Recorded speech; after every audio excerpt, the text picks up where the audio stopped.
नमस्कार दोस्तों, हम फिर से लेकर आ चुके हैं आप लोगों के लिए सुबह की सभी ताजा और बड़ी खबरें। फटाफट अंदाज में एक एक कर बताएंगे आपको आज देश और दुनिया से क्या बड़ी खबरें निकलकर सामने आ रही हैं। लेकिन उससे पहले दोस्तों एक नजर डालेंगे सुर्खियों पर। प्रधानमंत्री नरेंद्र मोदी के ऊपर जमकर गरजे राहुल गांधी, बोले बीजेपी ने पूरे देश में नफरत के बीज बो रखे हैं, वो नफरत उगल रहे हैं बीजेपी के ही नेता। वहीं पर अगली बड़ी खबर में हम आपको बताएंगे दोस्तों, दरअसल आपको बताते चले रमेश बिदोड़ी के बयान के ऊपर जमकर भड़कते हुए नजर आए संजय सिंह ने बीजेपी को लिया लपेटे में, बोले भारतीय जनता पार्टी ने हमने कुछ नहीं किया था, हमें संसद से निकाल दिया राघव चड्ढा और मुझे, और इसने इतनी भद्र भाषा का यूज किया फिर भी अब तक इसको कोई सजा नहीं मिली। वहीं पर अगली बड़ी खबर में हम आपको बताएंगे दोस्तों, बीजेपी के ऊपर जमकर भड़कते हुए नजर आया असदुद्दीन ओवैसी ने बीजेपी को लिया लपेटे में, बोले प्रधानमंत्री अब तक चुप क्यों हैं, क्या इसको भी जो मंत्री बना दिया जाएगा अब। वहीं पर अगली बड़ी खबर में हम आपको बताएंगे दोस्तों, दानिश अली नहीं है खुश। दानिश अली बोले इस सजा से कुछ नहीं होगा ये जो सुनाई जा रही है। दरअसल दोस्तों कोई बड़ी सजा सुनाई नहीं जा रही है रमेश बिदोड़ी को।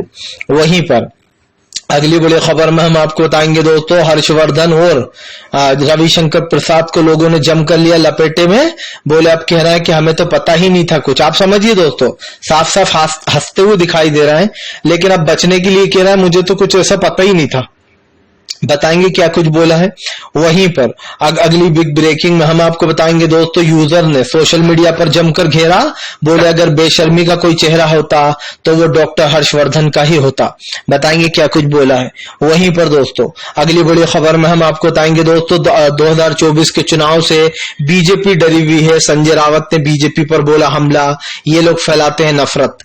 वहीं पर अगली बड़ी खबर में हम आपको बताएंगे दोस्तों, राहुल गांधी ने जयपुर से लगाई हुंकार तो बीजेपी में मची भगदड़। आपको बता दें अशोक गहलोत ने किया जोरदार स्वागत।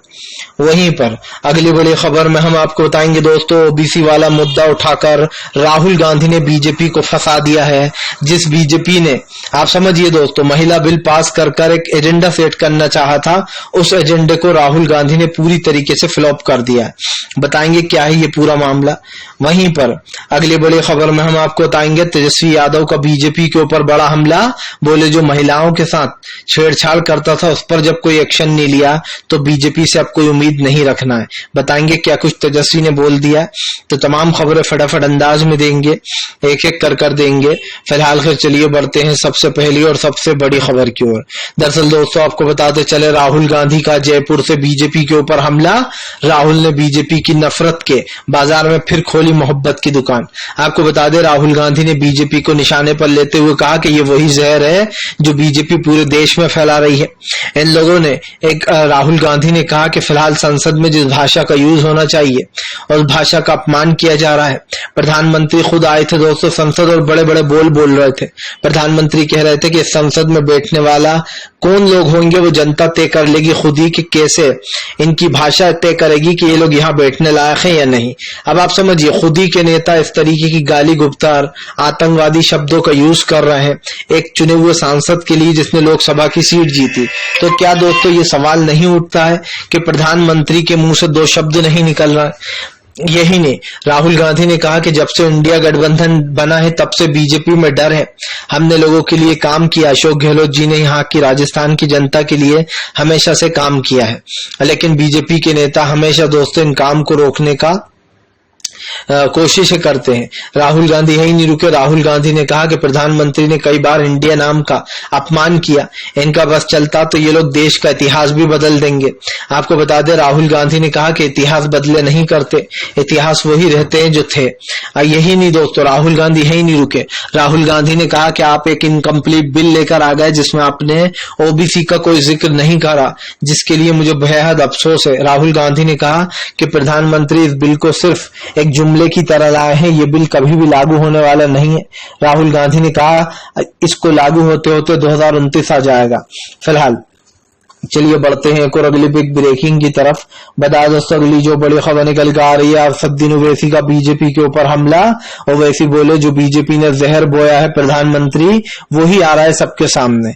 दरअसल आपको बता दें ओवैसी ने कहा कि बीजेपी के नेताओं की पहचान यही है, जहरीले बोल बोलना और देश में नफरत फैलाना। असदुद्दीन ओवैसी ने कहा कि ये बयान सुनकर मेरे दिल को बहुत तकलीफ पहुंची है। जब मैंने ये बयान सुना तो मुझे बुरा लगा। ओवैसी ने कहा कि क्या अब इस विधायक को भी जो है मंत्री बना दिया जाएगा उसको शाबाशी देकर। दरअसल एक तरीके से असदुद्दीन ओवैसी ने बीजेपी पर ताना मारा है। उन्होंने क्योंकि उनका कहना है कि ऐसे जितने भी लोग हैं जो नफरत की भाषा बोलते हैं, जो नफरत की भाषा का यूज करते हैं, वैसे भी बीजेपी दोस्तों उनको बड़े बड़े पद दे देती है। अब असदुद्दीन ओवैसी ने बीजेपी से सवाल किया है कि इसको पद कब मिलने वाला है, कब बीजेपी जो है यहाँ पर इसको कोई अच्छे से पद से उठाकर, मतलब यहाँ से सांसद से उठाकर इसको मंत्री बना दिया जाएगा। क्योंकि बीजेपी तो यही करती है, जो लोग नफरत की भाषा बोलते हैं, जो लोग दोस्तों देश में नफरत फैलाते हैं, उनको बीजेपी आराम से जो है टिकट दे डालती है। लेकिन सवाल दोस्तों अगर सिर्फ इतने से टिकट का या बीजेपी का होता तो हम एक बात भी समझते। आप एक बात समझ लीजिए, प्रधानमंत्री से लेकर तो बीजेपी के दिग्गज नेताओं तक पर सवाल खड़े होते हैं। इसलिए होते हैं दोस्तों कि ये लोग जब संसद में जाते हैं या फिर कहीं पर भी जाते हैं तो इन लोगों के मुंह से जहर निकलने लगता है। कभी ये कहते हैं कि मुस्लिमों को पाकिस्तान चला जाना चाहिए, कभी ये कहते हैं कि अरे ये तो जो लोग जहां पर ये लोग अल्पसंख्यक में है वहां पर ठीक रहते हैं, और जहां पर ये लोग एकजुट हो जाते हैं, मतलब इनकी संख्या बाहुल्य हो जाती है, तो ये लोग खून खराबा करने लगते हैं। ये भी रमेश बिदुड़िया का ही बयान है। यही नहीं, इसका एक और भी बयान है। इसने कहा था जब एक माँ बाप अपने बच्चों की बड़ी फीस के लिए रमेश बिदुड़िया के पास पहुंचे तो इसने कहा कि बच्चों को पैदा ही क्यों करते हो जो संभालते नहीं बनता। तो अब आप समझ लीजिए कि एक बीजेपी का नेता जनता से, जिस जनता ने वोट दिया, उनसे इस तरीके की बात कर रहा है तो उसकी मानसिकता क्या होगी, वो किस तरीके की चीजें सोचता होगा।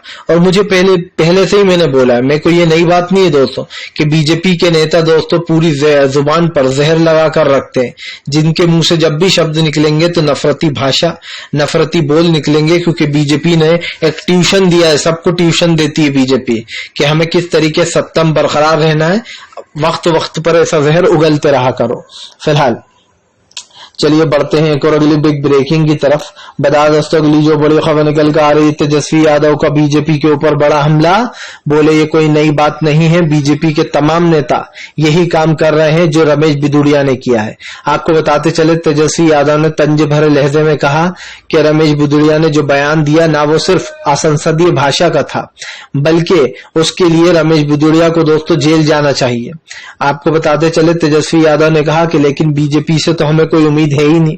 जो लोग, आप समझिए दोस्तों, महिला पहलवानों को सड़कों पर बिठा सकते हैं, उसके ऊपर कितने आरोप लगे थे दोस्तों बीजेपी के बृजभूषण के ऊपर कि इसने लड़कियों का शोषण किया और तमाम चीजें लगी थी, लेकिन उसके बाद भी बृजभूषण के ऊपर कोई कार्रवाई नहीं हुई थी। और यही कारण है जो बीजेपी को अब निशाने पर तेजस्वी ने ले लिया। तेजस्वी ने कहा कि अरे भैया बीजेपी तो सोचे होगी क्या हुआ अगर कह दिया तो, कोई बड़े बात थोड़ी है। बीजेपी ने नया संसद बनाया ही इसलिए है कि वहां पर इस तरीके की अभद्र भाषा का यूज किया जाए। तेजस्वी यादव ने कहा कि ये कोई पहला कांड तो है नहीं बीजेपी के नेता का, तमाम बीजेपी के नेता देश में यही कर रहे हैं। वो आए जगह जगह जाते हैं और जहर उगलने का काम करते हैं। तेजस्वी यादव ने कहा कि इस देश में सबको एक जैसा सम्मान, एक जैसा हक है, तो आप कौन होते ये कहने वाले कि ये आतंकवादी है, ये खालिस्तानी है, ये कटवा है। अब आप समझ लीजिए दोस्तों इन सारे शब्दों का मतलब मुस्लिम और मुसलमानों को आप जो है इस तरीके की गंदी गंदी भाषा से नवाज रहा हो, यूज कर रहा हो। आप ये भी नहीं सोच रहे कि ये संसद है, यहाँ पर इस तरीके की भाषा का यूज करना मतलब के संसद की गरिमा को दोस्तों वो कर देना। आपको बताते चले इमरजेंसी के दौरान एक बार इंदिरा गांधी ने कुछ वर्ड यूज कर दिया था तो उन्हें जेल जाना पड़ा था। माना ये जा रहा है कि इसके ऊपर भी वही कार्रवाई होना चाहिए, लेकिन मुझे पक्का यकीन है बीजेपी के नेता अगर बाय चांस ये फैसला ले भी ले कि इसको सजा दी जाती है तो वो भी दिखावा होगा।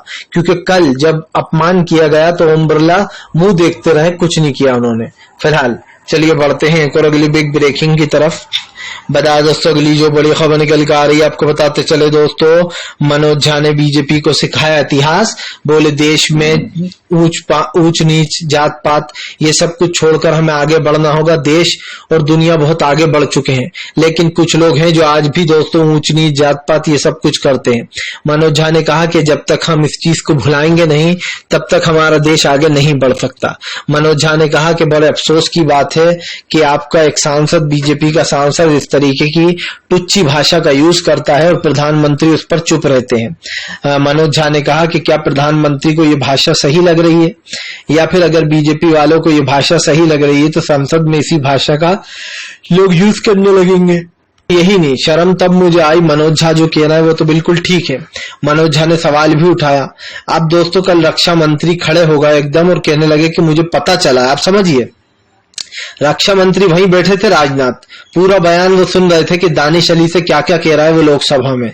लेकिन आप समझिए दोस्तों, ना ओम बिरला ने कोई एक्शन लिया और ना ही जो है यहाँ पर रक्षा मंत्री राजनाथ ने सच्चाई बोली। उन्होंने क्या कहा कि मैंने तो आधे से ज्यादा भाषण सुना ही नहीं, मुझे लोगों ने बताया है। अभी अभी मुझे पता चला है कि इन्होंने अभद्र भाषा का यूज किया है हमारे एक मंत्री जी ने। मैं उनकी तरफ से जो है उनकी तरफ से माफी मांगता हूं। उसका नाम रमेश बिगुड़िया का नाम लेकर मान्य कहा, मान्य हमारे सांसद जी की तरफ से मैं माफी मांगता हूं। लोगों ने कहा कि इतना झूठ बोलना भी ठीक नहीं है।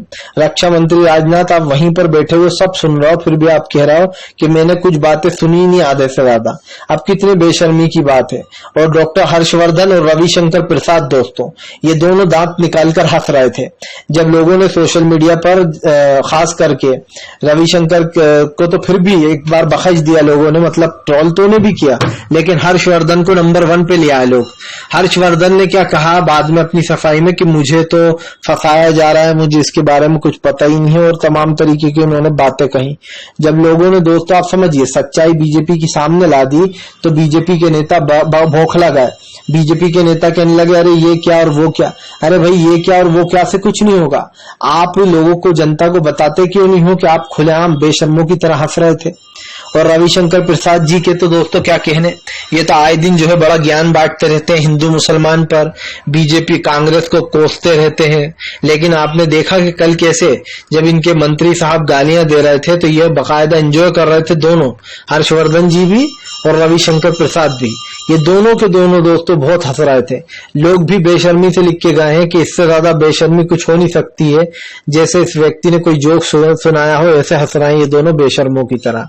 फिलहाल चलिए बढ़ते हैं एक और अगली बिग ब्रेकिंग की तरफ। बता दोस्तों अगली जो बड़ी खबर निकल कर आ रही है आपको बताते चले दोस्तों, भारतीय जनता पार्टी के ऊपर जमकर गरजते हुए नजर आए। आपको बताते चले दोस्तों जो है यहाँ पर अधीर रंजन चौधरी ने कहा कि राघव चड्ढा में खुद अधीर रंजन चौधरी खुद और संजय सिंह, हम तीनों को एक एक कर सदन से निकाला गया। आपको बता दें यहाँ पर पूछा है उन्होंने, अधीर रंजन चौधरी ने बीजेपी से सवाल पूछा है कि आखिरकार बीजेपी चाहती क्या है। अधीर रंजन चौधरी ने कहा कि जो लोग आपसे सच्चाई पूछ लेते हैं उनको तो आप सदन से बाहर का रास्ता दिखा देते हो, और जो लोग सच बोलते हैं, जो लोग अभद्र भाषा का यूज करते हैं, उनको आप लोग ने अपने सर पर बिठा रखा है। आपको बता दें अधीर रंजन चौधरी ने कहा कि इससे दुखदपूर्ण कुछ हो नहीं सकता कि एक सांसद को बीजेपी का नेता गालियां दे रहा है और बीजेपी उसको एंजॉय करने में लगी हुई है। यही नहीं दोस्तों, यहाँ पर कई तरीके की उन्होंने चीजें भी बोली। उन्होंने साफ कहा कि भारतीय जनता पार्टी और बीजेपी के नेता इस चीज को एंजॉय कर रहे होंगे, क्योंकि जाहिर सी बात है विपक्ष के एक नेता को खुद बीजेपी का नेता दोस्तों गालियां दे रहा है दानिश अली को, और बीजेपी उसको एंजॉय करने में लगी है। अब सिंपल सी बात यह है कि अगर आप अब ये कह दो, अधीर रंजन चौधरी ने कहा कि हमने, संजय सिंह ने, राघव चड्ढा ने नॉर्मल मुद्दों पर सवाल पूछे थे बीजेपी से, और हमें संसद के स्पीकर साहब जो थे दोस्तों ओम बिरला, उन्होंने एक एक कर तीनों को निकाल दिया। पहले तो आपको बताते चले सबसे पहला नंबर संजय सिंह का ही आता है हर सेशन में, उन्हीं को बर्खास्त किया जाता है क्योंकि वो सच्चाई बोलने को आवाज बुलंद कर लेते हैं। उसके बाद नंबर आया राघव चड्ढा का, उसके बाद अधीर रंजन चौधरी का एक वर्ड को कह दिया कि यह असंसदीय वर्ड है। लेकिन वहां पर तो दोस्तों क्या क्या वर्ड दिए गए, पहले 2 गालियां दी गई, उसको मैं नहीं बोलूंगा। उसके बाद कटवा, आतंकवादी, और जो है यहाँ पर इसको बाहर निकलने दो, इसको तो मैं बाहर बताता हूँ, इस आतंकवादी को, उग्रवादी को, और पता नहीं क्या क्या बोला उसने। उसके बावजूद भी दोस्तों स्पीकर ओम बिरला सुनते रहे, कुछ एक्शन नहीं लिया गया। यही कारण है जो भड़क गया है विपक्ष। चलिए बढ़ते हैं एक और अगली बिग ब्रेकिंग की तरफ। बता दोस्तों अगली जो बड़ी खबर निकल के आ रही है, एमपी में बीजेपी को लग रहा है दोस्तों एक के बाद एक बड़े झटके। मध्य प्रदेश में दोस्तों कुर्सी की उठक पटक जारी है। दरअसल आपको बताते चले दोस्तों, जहां एक तरफ बीजेपी मध्य प्रदेश खोने से डर रही है, तो वहीं दूसरी तरफ मामा शिवराज की सांसें भी फूल गई हैं कि अगर मध्य प्रदेश गया तो फिर से जो है मैं एक तरीके से वो हो जाऊंगा बेरोजगार। आपको बताते चले दोस्तों, शिवराज सिंह चौहान के राज में जब कमलनाथ की सरकार बनी तो उसके 1.5 साल बाद सरकार को गिरा दिया गया सिंधिया द्वारा, और फिर बन गई बीजेपी की सरकार। लेकिन मध्य प्रदेश में एक बार फिर से कांग्रेस आती हुई दिखाई दे रही है, क्योंकि बीजेपी के कई नेता पार्टी छोड़ चुके हैं और कई और छोड़ने की फिराक में है। ऐसे में दोस्तों अब बीजेपी को ये सबसे बड़ी टेंशन है कि वो लोग अगर राज्य हारे तो गेम सारा का सारा ओवर हो जाएगा। लेकिन सवाल सिर्फ वही है दोस्तों कि इस वक्त मध्य प्रदेश की राजनीति में भूचाल आया हुआ है। बीजेपी में वैसे ही सीएम पद को लेकर भी बताया जा रहा है लफड़े चल रहे हैं। इस पद के कई उम्मीदवार हैं, लेकिन बात सिर्फ उम्मीदवारों की नहीं हो रही है। बात तो ये हो रही है कि आखिरकार आने वाले समय में मध्य प्रदेश में कौन अपनी सरकार बनाने वाला है। ऐसे में दोस्तों कमलनाथ और शिवराज सिंह चौहान दोनों अपने अपने तरीके से जो प्रचार प्रसार कर रहे हैं। लेकिन अब हम यहाँ पर एक चीज नोटिस कर चुके हैं कि फिलहाल बीजेपी जो है वो इसमें ज्यादातर दोस्तों चुनाव में नफरत फैलाने का काम करेगी। वो इसी के बल पर चुनाव जीतना चाहती है। इसीलिए मध्य प्रदेश में बीजेपी को कमजोर करने के लिए कांग्रेस दिन के एक के बाद एक नेताओं को उड़ा रही है दोस्तों। और उड़ा क्या रही है, वो खुद ही छोड़ रहा है पार्टी, क्योंकि जाहिर सी बात है उनको टिकट नहीं मिल पा रहा है, और जिनको टिकट नहीं दिया जा रहा है वो बीजेपी के नेता बीजेपी को अलविदा कह रहे हैं फिलहाल। चलिए बढ़ते हैं एक और अगली बिग ब्रेकिंग की तरफ। बता दोस्तों अगली जो बड़ी खबर निकल कर आ रही, प्रियंका चतुर्वेदी ने बीजेपी को लिया लपेटे में, बोले यही जहर है जो बीजेपी पूरे देश में फैलवा रही है। दरअसल दोस्तों बीजेपी के ऊपर आरोप लग रहा है कि ये वही जहर है जो रमेश बिदुड़िया ने बोला, जो कि पूरे देश में फैलाया जा रहा है। आपको बता दें प्रियंका चतुर्वेदी ने बीजेपी के ऊपर हमला बोलते हुए कहा कि जब राहुल गांधी कुछ भी बोल देते हैं तो बीजेपी के ओम बिरला जो है स्पीकर, वो फौरन उठ खड़े होते हैं और कहते हैं कि यह संसदीय भाषा, इसका यूज मत करिए। आपको याद होगा अभी एक दिन पहले राहुल गांधी भाषण दे रहे थे, भाषण के बीच में बीजेपी वाले हंगामा करने लगे। राहुल गांधी ने कहा डरो मत, सिर्फ ओबीसी की बात कर रहे हैं, डरो मत। तो इसी पर दोस्तों आप समझिए ओम बिरला फौरन कूद आए बीजेपी और राहुल गांधी की लड़ाई में, और फौरन कहने लगे कि माननीय सदस्य आप इस शब्द का यूज ना करें, ये असंसदीय शब्द है, आप बार बार ना कहें कि वो डर रहे हैं, यहाँ पर सब एक समान है, कोई किसी से नहीं डर रहा है। अब आप समझिए राहुल गांधी ने बिल्कुल सही जगह पर सही बात की कि वो लोग डर रहे थे, ओबीसी का मुद्दा उठाया जा रहा था, तो दोस्तों डरो मत। लेकिन ओम बिरला को इतना बुरा लग गया कि उन्होंने इस अच्छे खासे वर्ड को भी असंसदीय भाषा बता दिया। चलिए मान लेते हैं ये असंसदीय भाषा था। तो फिर कल जब आपके सामने उस रमेश बिदुड़िया ने एक के बाद एक घटिया भाषण बोला, बयान दिया, उसमें उसने दानिश अली को न सिर्फ गालियां दी बल्कि दोस्तों आप समझिए मजहब से इस चीज को जोड़ दिया। कटवा, मुल्ला और आतंकवादी है, ये तो तमाम तरीके की भाषा का यूज किया गया है। मतलब आप जात पात को बढ़ावा देते हो। आपके हिसाब से अगर कोई मुस्लिम है तो वो आतंकवादी है, कटवा है, और तमाम चीजें आपने जो बोली वो है। लेकिन आप समझिए दोस्तों ये खुद क्या है, आप समझिए ये जो बीजेपी का नेता जो बोल रहा है, लोगों ने इसको गंदी गंदी गालियां दी, यहां तक कि गटर का कीड़ा तक बता दिया। वो नहीं होते दोस्तों जो गंदी नाली में जो कीड़े रहते हैं, उन्हें ऐसा लगता है कि हम जिस जगह हैं हम वहीं, अगर आप उनको नाली में से निकालोगे तो वो खुश नहीं रहते हैं। जो नाली में रहने वाले कीड़े उन नाली में ही अच्छा लगता है। ऐसे ही दोस्तों बस इस बीजेपी के नेता का हाल है। इसके संसदीय शब्द सड़कों पर भी निकले हैं। इसने नॉर्मल लोगों को भी ऐसी बातें की हैं। इसने एक बार कहा था कि जहां पर अल्पसंख्यक में मुस्लिम होते हैं वहां पर तो लोग उनका वो करने लगते हैं कि अरे ये अल्पसंख्यक में तो इनके ऊपर अत्याचार हो रहा है, लेकिन जहां पर बहुमत में मुस्लिम होते हैं वहां पर ये खून खराबा करने लगते हैं। अब आप समझिए ये कौन होता है तय करने वाला कि जहां पर लोग बहुमत में है मुस्लिम, वहां पर वो खून खराबा करने लगते हैं। और खून खराबा कौन कर रहा है तो दुनिया देख रही है। बजरंग दल, विश्व हिंदू परिषद, क्या ये मुसलमान है दोस्तों? आरएसएस, ये तीनों दल किस तरीके की दंगागिर्दी करते हैं सबने देखा है, कैसे लोगों को पीट पीट कर मार रहा है। तो असली कौन है ये आप खुद जो देख लीजिए। अगर आपको हमारा वीडियो अच्छा लगे तो इसको लाइक कीजिए, चैनल पर पहली बार आए सब्सक्राइब जरूर कीजिए, क्योंकि दोस्तों हम आपके लिए लेकर आते रहते हैं इसी तरीके के सच्ची और बिल्कुल सही खबरें, जो कि हम आगे भी आपके लिए लाते रहेंगे। क्योंकि जो काम दोस्तों मेन मिनिस्ट्री मीडिया नहीं करेगा, गोदी मीडिया नहीं करेगा, वो